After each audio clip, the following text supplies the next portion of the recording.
Todavía recuerdo la noche que estuve en el hotel de 5 estrellas que pagué yo y soy el auténtico para mis camaradas de la Blue Honor. Fue cuando me nombraron uno de sus caballeros. Eran mi familia, eran todo para mí. Robábamos discos en las tiendas, discos de videojuegos muy caros, con un imán que teníamos. Hacíamos muchos trapicheos, robábamos gasolina, cogíamos un camión, le poníamos un tubo y llenábamos el bidón de gasoil. Así lo hacemos desde hoy hasta mañana. ¿Qué pasa? Que el rey te rajará hoy o mañana. Es un hijo puta bastardo. Pero aún así soy de derechas más que de izquierdas. Pero ya no soy nazi, no llego a tanto. Aunque se llega siendo de la Blue Honor.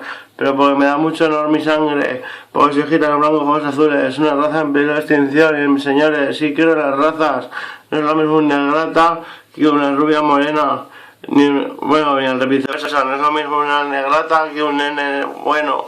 Da igual, no como lo compares, no tiene ni comparación estimable, es muy cuestionable, no pueden llegar a nuestro ascenso, somos supremos, yo merezco no trabajar en toda la vida, y lo estoy consiguiendo con la movida, soy rico, pero tampoco lo predico, simplemente que adjunto este vídeo